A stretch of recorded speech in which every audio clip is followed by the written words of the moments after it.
السلام عليكم ورحمة الله وبركاته. اللهم صل وسلم وزد وبارك عليك يا حبيبي يا رسول الله. ازيكم يا حبيب قلبي؟ كل متابعينا عاملين ايه؟ وحشتنا جدا جدا، يا رب كلكم تكونوا بخير. يا رب انصرهم في فلسطين والسودان، واصلح حال كل الدول العربية، واحفظ مصر جيشها وشعبها وارضها. اللهم امين يا رب العالمين. اللهم اجعلنا من كل ضيق مخرج، وصب علينا الخير صبا صبا، واسترنا فوق الارض وتحت الارض، ويوم العرض عليك. اللهم امين يا رب العالمين. النهارده هنتكلم عن قنوات النقد او قنوات النقص، اللي هم عاملين نفسهم محترمين، ابتدوا ينكشفوا ويقع اوراقهم واحد تلو الاخر. طبعا النهارده يا جماعه انا عايزه اقول لكم فعلا احلى حاجه في الدنيا الستر، ان ربنا يسترك وتكون راضي فربنا يرضى عليك، ويسترك ثم يسترك ثم يسترك.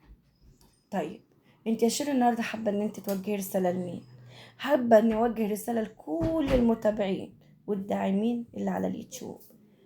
مهما تعملوا يا قنوات النقص يا اللي انتوا انفضحتوا وانكشفتوا عن طريق طبعا الفويس اللي وصل للمحلاوي من بق شيماء، وهي متفقة هي وقناة النقد الصعيد، مدام ريري. تسمعوا عنها يا ولاد؟ اكيد سمعتوا عنها، المسكرة المحنطرة دي، فاكرينها؟ اكيد انتوا فاكرين. اكيد الفويس اصلا عمال ينتشر ينتشر ويتوغل على اليوتيوب، لما خلى كل اللي ما كانش يعرف بقى يعرف. واللي لسه ما تعرفش او ما تعرفيش انا اقول لكم، الوعرة يا استاذ الياس كانت بتبتز الداعمة اللي عندها الشيخة ام فالح، وكانت بتتفق هي وشيماء هيطلعوا الفويسات لأم ناصر ويبيعوها لها ب500,000 جنيه، إن أختك بتتكلم عليكي يا شيخة أم ناصر. أختك مين؟ أختك أم فالح. يرضيك يا أستاذ إلياس؟ يرضيك؟ هو مش حضرتك داعم عند الوعر؟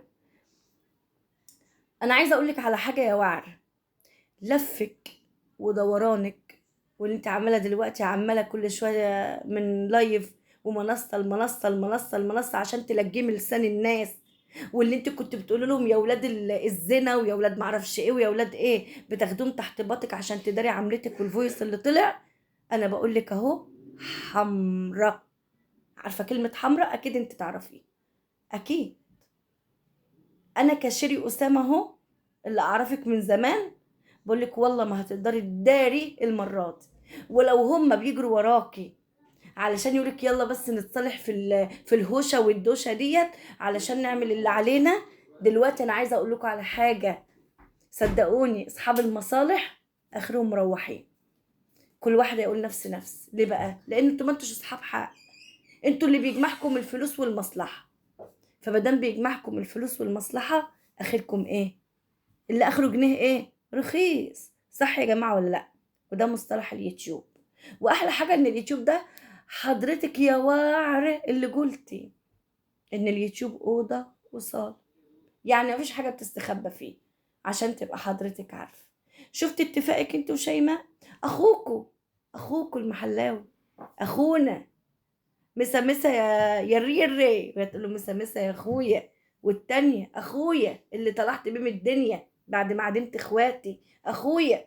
وفي الاخر قلتوا على بعض، بهدلتوا بعض وفضحتوا بعض بالفيوسات، وطلعتوا فيوسات لبعض وانفضحتوا. ده انتوا ما انفضحتوش فضيحه ان انتوا بتشتموا في الداعمه، ده انتوا انفضحتوا فضيحه. طب انتوا عارفين ان انتوا تشتموها ده مش جديد، لان انا جالي كتير قوي وهما بيشتموا فيهم الاتنين الاخوات. فهنقول عادي، ما انتوا كده كده شاتمينهم على المنصه. بس اللي فضحكم اكتر، والناس اللي لسه قاعدين عندكم ومفكرين ان انتم على صح، لا لا لا لا، هم قاعدين عندكم عشان لما يروحوا في مكان تاني هيتقولهم هو انتوا اللي كنتوا عند المسكره المحنطره هي والعقا. صح ولا لا؟ فهيبقى شكلكم غير مرحب بيه. وفي متابعين بصراحه انا شفتهم كاتبين في كومنتات احنا اتصدمنا وسحبنا الاشتراك بتاعنا، احنا مش هنكمل معاهم تاني. لا، نقول الحق، نقول الحق، في وفي. بس اللي مكملين معاكم عشان هم اكيد شبهكم، او مكسوفين يعني هيوروا وشهم للناس فين؟ هيروحوا يقولوا للناس ايه؟ ده طلع ريكورد بصوتهم وهم بيبتزوا في الداعمين وبيساوموهم. نص مليون جنيه ما كفكوش اللي خدتوه؟ يا عالم لصوص، يا بتوع الجنيه، يعني انا مش عايزه اغلط اكتر من كده. يا بتوع الجنيه، يا اللي ما بيوجعكوش الا الجنيه، يا اللي ما بيعركوش الا الجنيه. اذا كان ما عندكمش اخلاق تغطيكم فبتخلوا الجنيه يعريكم.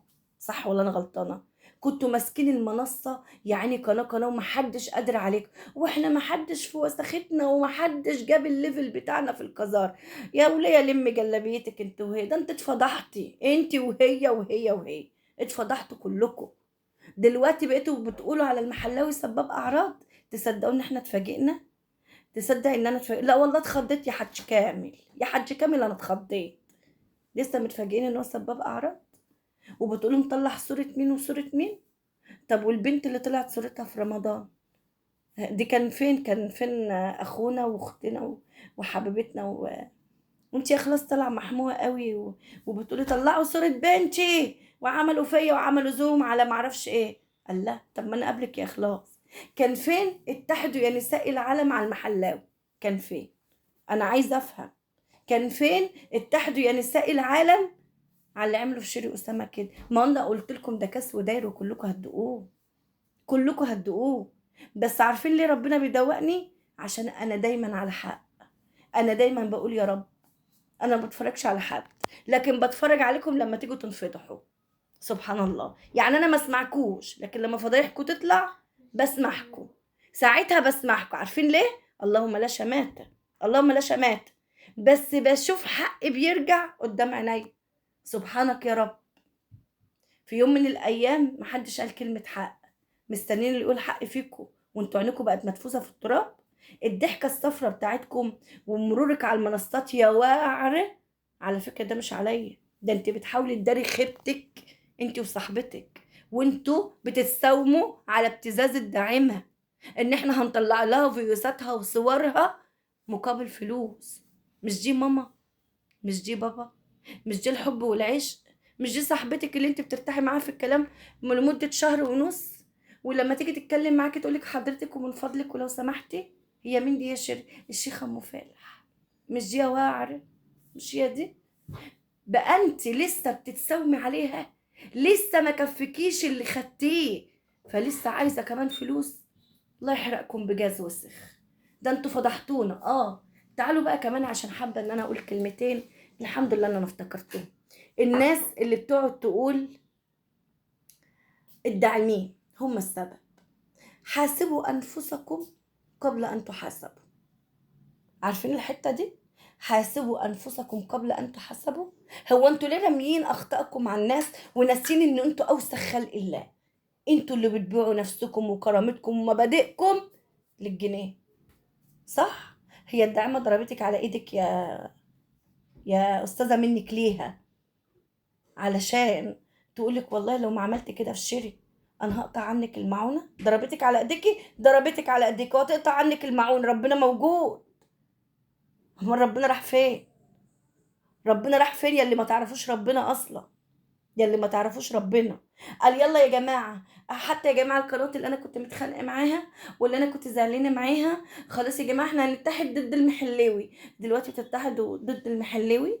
المحلاوي ده اللي كان عامل ايه؟ طلع في اللايف بتاعك يا وعره امبارح تقولي ده طلع على ابن زاهيه وابن حلمي.